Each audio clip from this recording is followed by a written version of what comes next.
Hello प्यारे बच्चों, आप लोग कैसे हैं? आशा करते हैं आप लोग स्वस्थ होंगे और मस्त होंगे और आप लोगों की तैयारी बेहतर चल रही होगी। तो आज की इस वीडियो में हम देखने वाले हैं इतिहास से जुड़े हुए संभावित प्रश्नों को, जिसकी कल पहली क्लास हो गई थी और आज प्राचीन इतिहास की दूसरी क्लास है। जीएस के इस पोर्शन में हम प्रश्नों को टॉपिक वाइज देखने वाले हैं। तो कल हमारी प्रैक्टिस सेट की पहली इतिहास की क्लास हुई थी और आज दूसरी है। तो चलिए शुरू करते हैं आज की वीडियो।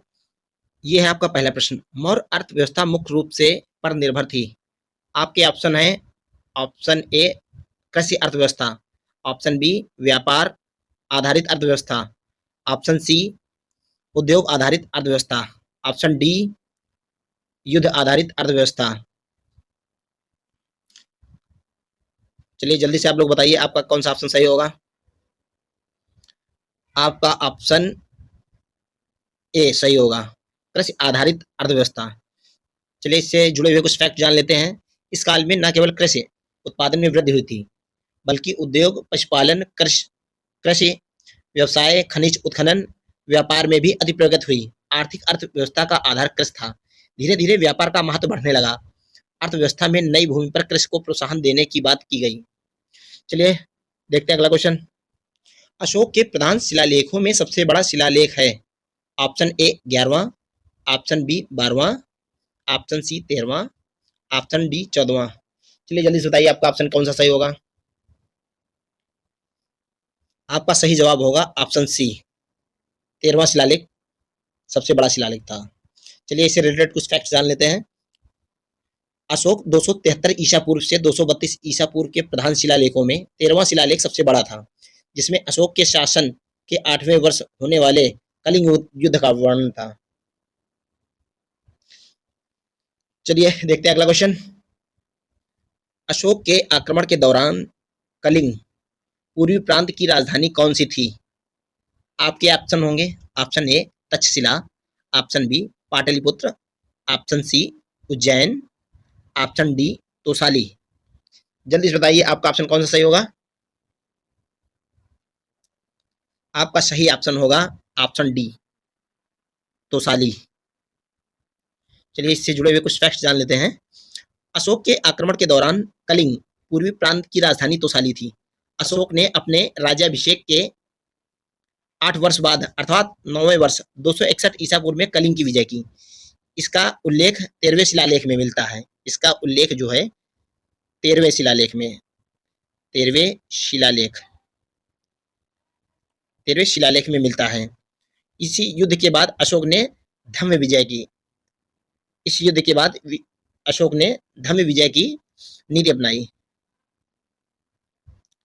चलिए देखते हैं अगला क्वेश्चन। निम्नलिखित किनके बीच तक्षशिला शहर स्थित था।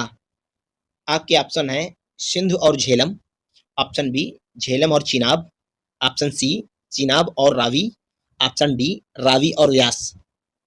जल्दी से बताइए आपका ऑप्शन कौन सा सही होगा। आपका ऑप्शन सही होगा ऑप्शन ए सिंध और झेलम। सिंध और झेलम के बीच तक्षशिला शहर स्थित था। चलिए कुछ फैक्ट्स जान लेते हैं। तक्षशिला शहर सिंधु तथा झेलम नदी के बीच स्थित था। तक्षशिला पाकिस्तान के रावलपिंडी जिले में स्थित है। तक्षशिला प्राचीन काल में गांधार राज्य की राजधानी थी। रामायण के अनुसार भरत ने अपने पुत्र तक्ष के नाम पर उसका नाम तक्षशिला रखा। तक्षशिला प्राचीन काल से ही शिक्षा के लिए विश्वविख्यात रहा था। यहीं पर तक्षशिला विद्यालय स्थित था। चलिए देखते हैं अगला क्वेश्चन। हाँ, और आप लोग जो फैक्ट बताते जा रहे हैं उनको भी याद रखिएगा, इनसे भी क्वेश्चन बन सकते हैं। चलिए देखते हैं अगला क्वेश्चन। अब सम्राट अशोक का कौन सा शिलालेख कलिंग पर उसके विजय का उल्लेख करता है। आपके ऑप्शन है ऑप्शन ए प्रथम, ऑप्शन बी चतुर्थ, ऑप्शन सी 10वें, ऑप्शन डी 13वें। चलिए जल्दी से बताइए आपका ऑप्शन क्या सही होगा। आपका ऑप्शन सही होगा ऑप्शन डी 13वें। चलिए देखते हैं अगला क्वेश्चन। अशोक का सिंह चतुर्मुख स्तंभ में एक स्तंभ पर था। आपके ऑप्शन है option A Kannauj, option B Gautam Buddh Nagar, option C Sambhal, option D Sarnath. आपका सही जवाब होगा ऑप्शन डी सारनाथ। चलिए इससे संबंधित कुछ फैक्ट जान लेते हैं। अशोक का सिंह चतुर्मुख स्तंभ शीर्ष सारनाथ से लिया गया है। इस स्तंभ में 4 सिंह पीठ से पीठ सटाए बैठे हैं। इसे ही भारत सरकार ने राष्ट्रीय चिन्ह के रूप में स्वीकार किया है। चलिए देखते हैं अगला क्वेश्चन। चंद्रगुप्त मौर्य के इस प्रसिद्ध राजनीतिक सलाहकार को निम्नलिखित सभी नामों से जाना जाता है। इसके अलावा आपके ऑप्शन है, option A Chanakya, option B Vishnugupta, option C Kautilya, option D Samudragupta. चलिए बच्चों बताइए आपका कौन सा ऑप्शन सही होगा। आपका ऑप्शन सही होगा ऑप्शन डी समुद्रगुप्त। चलिए देखते हैं अगला क्वेश्चन। अशोक के कौन से शिलालेख में ब्राह्मी लिपि का प्रयोग नहीं किया गया था। आपके ऑप्शन है, option A Sarnath, option B Shahbazgarhi, option C Dhauli, option D इनमें से कोई नहीं। चलिए बच्चों बताइए आपका कौन सा ऑप्शन सही होगा। आपका ऑप्शन सही होगा ऑप्शन बी शहबाजगढ़ी। चलिए बच्चों देखते हैं अगला क्वेश्चन। निम्नलिखित में से मौर्य कला का सर्वोत्तम प्रतिमान कौन सा है। ऑप्शन ए स्तंभ, ऑप्शन बी स्तूप, ऑप्शन सी चैत्य, ऑप्शन डी बारादरी। चलिए बच्चों बताइए आपका कौन सा ऑप्शन सही होगा। आपका ऑप्शन सही होगा ऑप्शन ए स्तंभ। देखते हैं अब अगला क्वेश्चन। निम्नलिखित में से कौन सा अशोक के साम्राज्याधीन नहीं था। Option A Kashmir, option B Gurjar, option C Karnataka, option D Kamrup. बच्चों बताइए आपका कौन सा ऑप्शन सही होगा। आपका ऑप्शन सही होगा ऑप्शन डी कामरूप। वृहत सांची स्तूप किस काल से संबंधित है। ऑप्शन ए कुषाण काल, ऑप्शन बी गुप्त काल, ऑप्शन सी हर्षवर्धन काल, ऑप्शन डी मौर्य काल। बताइए बच्चों आपका ऑप्शन क्या सही होगा। आपका ऑप्शन सही होगा ऑप्शन डी मौर्य काल। चलिए इससे रिलेटेड कुछ फैक्ट जान लेते हैं। वृहत सांची स्तूप का निर्माण सम्राट अशोक ने कराया था। योग दर्शन के प्रवर्तक कौन थे। आपके ऑप्शन है महर्षि Jaimini, option B Swami Ramdev, option C महर्षि पतंजलि, ऑप्शन डी महर्षि अरविंद। चलिए बच्चों बताइए आपका क्या ऑप्शन सही होगा। आपका ऑप्शन सही होगा ऑप्शन सी महर्षि पतंजलि। क्वेश्चन तो बहुत बड़ा है देखने में, लेकिन जिन्होंने पढ़ा हुआ है उनके लिए बहुत छोटा है। चलिए देखते हैं। अच्छा, दी गई जानकारी से राजवंश की पहचान करें। ठीक करते हैं हम लोग। पुष्यमित्र ने इस वंश की स्थापना की। उनके प्रभुत्व दक्षिण में नर्मदा नदी तक फैले थे और पाटलिपुत्र में अयोध्या विदिशा के शहर शामिल थे। उन्होंने 2 अश्वमेध बलिदान भी दिए थे। उन्होंने बैक्ट्रियन राजा डेमेट्रियस को भी हराया था। राजवंश का 5वां राजा भागभद्र था। पतंजलि का गौरव ग्रंथ महाभाष्य इस समय के दौरान लिखा गया है। तो आपके ऑप्शन है बच्चों, ऑप्शन ए कण्व राजवंश, दास राजवंश, चोल राजवंश, सुंग राजवंश। जल्दी से बताइए बच्चों आपका ऑप्शन क्या सही होगा। आपका ऑप्शन सही होगा ऑप्शन डी सुंग राजवंश। चलिए देखते हैं अगला क्वेश्चन। कनिष्क प्रथम के शासनकाल के दौरान कौन सा प्रसिद्ध आयुर्वेद विद्वान रहता था। आपके ऑप्शन है, option A Parashar, option B Sushruta, option C Charaka, option D Dhanvantari. चलिए बच्चों बताइए आपका सही ऑप्शन क्या होगा। आपका सही ऑप्शन होगा ऑप्शन सी चरक। चलिए देखते हैं अगला क्वेश्चन जल्दी से।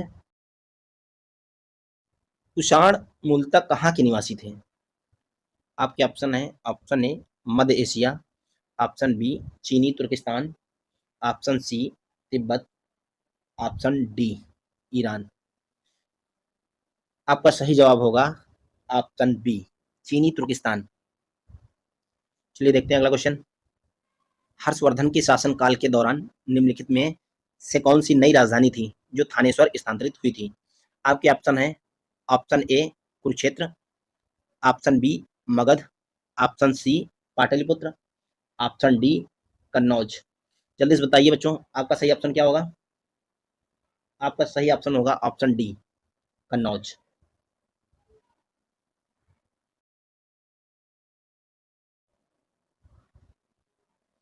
निम्नलिखित में से किस शासक के दरबारी कवि हरिशेण थे? आपके ऑप्शन है, ऑप्शन ए इनमें से कोई नहीं, option B Samudragupta, option C Skandagupta, option D Kumaragupta. आपका सही ऑप्शन होगा ऑप्शन बी समुद्रगुप्त। चलिए देखते हैं अगला क्वेश्चन। भारतीय इतिहास में धन्वंतरी कौन थे? आपके ऑप्शन है, ऑप्शन ए प्रसिद्ध चंद्रगुप्त मौर्य की प्रसिद्ध सेनापति, ऑप्शन बी चंद्रगुप्त विक्रमादित्य की सभा को शोभित करने वाले प्रसिद्ध चिकित्सक, ऑप्शन सी हर्ष के समय प्रसिद्ध नाटककार, ऑप्शन डी इनमें से कोई नहीं। चलिए बताइए बच्चों, आपका ऑप्शन क्या सही होगा? आपका सही ऑप्शन है ऑप्शन बी चंद्रगुप्त विक्रमादित्य की सभा को शोभित करने वाले प्रसिद्ध चिकित्सक। चलिए देखते हैं अगला क्वेश्चन। खगोलविद वारामिहिर और कवि कालिदास किसके दरबार का हिस्सा थे? आपके ऑप्शन है, option A Vikramaditya, option B Bimbisara, option C Bindusara, option D Prithviraj Chauhan. बताइए बच्चों जल्दी से, आपका ऑप्शन कौन सा सही होगा? आपका ऑप्शन सही होगा ऑप्शन ए विक्रमादित्य के दरबार का हिस्सा थे ये। चलिए देखते हैं अगला क्वेश्चन जल्दी से। वह स्थल जहां हर्षवर्धन ने बौद्ध महासम्मेलन का आयोजन किया था। आपके ऑप्शन है काशी, प्रयाग, अयोध्या, सारनाथ। जल्दी से बताइए आपका कौन सा ऑप्शन सही होगा? आपका सही जवाब होगा ऑप्शन बी प्रयाग। चलिए देखते। कन्नौज से पूर्व हर्षवर्धन कहाँ का शासक था? आपके ऑप्शन है, ऑप्शन ए कौशाम्बी, कुशीनगर, श्रावस्ती, थानेश्वर। आपका सही जवाब होगा ऑप्शन डी थानेश्वर। चलिए देखते हैं अगला क्वेश्चन। गुप्त काल की प्रसिद्ध महिला शासक कौन थी? आपके ऑप्शन है, ऑप्शन ए कुबेर नागा, प्रभावती गुप्ता, राजश्री, कुमार देवी। जल्दी से बताइए बच्चों, आपका सही ऑप्शन क्या होगा? आपका सही ऑप्शन होगा ऑप्शन बी प्रभावती गुप्ता। चलिए देखते हैं। जयचंद के विश्वासघात के कारण पृथ्वीराज चौहान की पराजय हुई। कालांतर में जयचंद कहाँ और कब मारा गया? आपके ऑप्शन है, ऑप्शन ए तराइन 1992, चंदावर 1994, कन्नौज 1194। इनमें से कोई नहीं।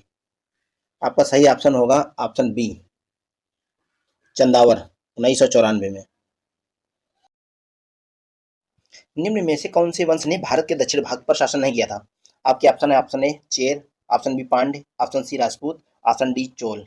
आपका सही जवाब होगा ऑप्शन डी राजपूत ने। चलिए देखते हैं अगला क्वेश्चन।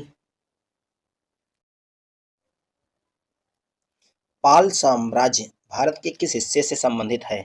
आपके ऑप्शन है, ऑप्शन ए पश्चिम, ऑप्शन बी पूर्वी, ऑप्शन सी दक्षिणी, ऑप्शन डी उत्तरी। चलिए जल्दी से बताइए बच्चों, आपका ऑप्शन कौन सा सही होगा? सिर्फ 2 सेकंड का समय। आपका सही ऑप्शन होगा ऑप्शन बी पूर्वी। चलिए देखते हैं अगला क्वेश्चन। पाल वंश का पहला शासक कौन था? आपके ऑप्शन है, option A Devapala, option B Rampala, option C Gopala, option D Mahipal.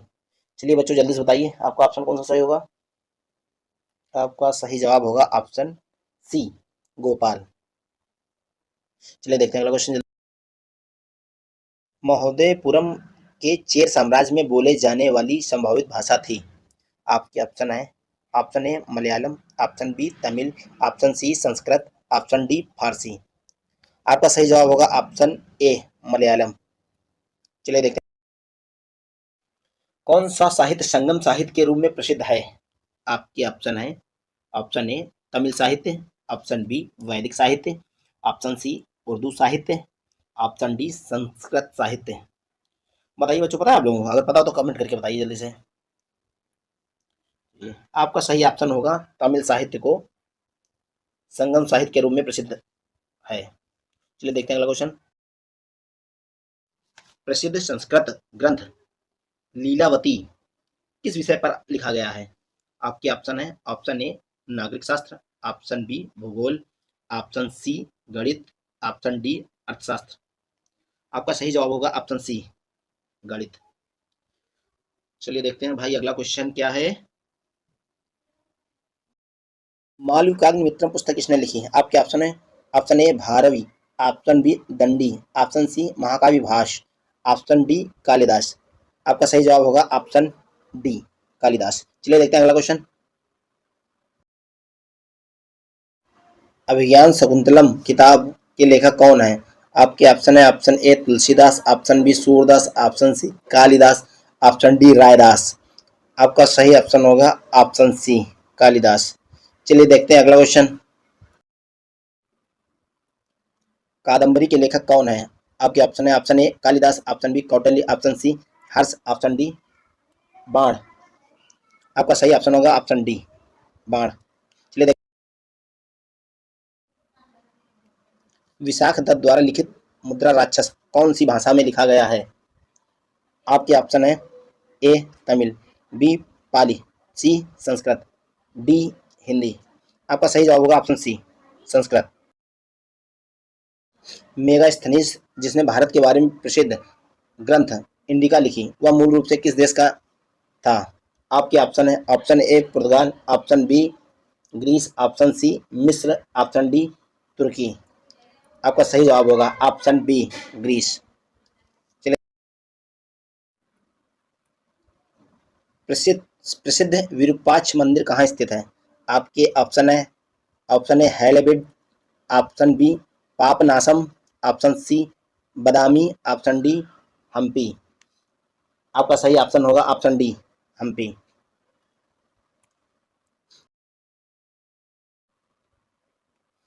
Khajuraho समूह के प्रसिद्ध स्मारक किस राज्य में है?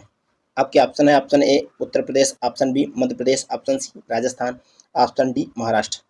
आपका सही जवाब होगा ऑप्शन बी मध्य प्रदेश। चलिए, मंदिर एलोरा महाराष्ट्र में स्थित एक प्राचीन हिंदू मंदिर है जो चट्टानों को काटकर बनाए गए सबसे बड़े मंदिरों में से एक है। आपके ऑप्शन है, option A Pataleshwar, option B Bhairav, option C Dudhnath, option D Kailash. आपका सही जवाब होगा ऑप्शन डी कैलाश। मथुरा कला स्कूल कब अपने शिखर पर पहुंचा? आपके ऑप्शन है, ऑप्शन ए वैदिक काल में, ऑप्शन बी मौर्य काल में, ऑप्शन सी मुगल काल में, ऑप्शन डी कुषाण काल में। आपका सही जवाब होगा ऑप्शन डी कुषाण काल में। भारत में नवपाषाण काल गुफा चित्रकारी कहाँ मिलती है? आपके ऑप्शन है, ऑप्शन ए अजंता की गुफाएं, option B Udayagiri, option C Mehrgarh, option D Bhimbetka. आपका सही जवाब होगा ऑप्शन डी भीमबेटका। चलिए, प्रागैतिहासिक काल की चित्रकारी वाली प्रसिद्ध पंचमुखी गुफाएं निम्नलिखित में से किस जिले में स्थित हैं? आपके ऑप्शन है, option A Mirzapur, option B Varanasi, option C Sonbhadra, option D Chandauli. चलिए बताइए आपका ऑप्शन कौन सा सही होगा? आपका सही ऑप्शन होगा ऑप्शन सी सोनभद्र। और प्यारे बच्चों, अगर आपको हमारी वीडियो पसंद है तो प्लीज़ हमारे चैनल को लाइक करें, सब्सक्राइब करें और शेयर करें।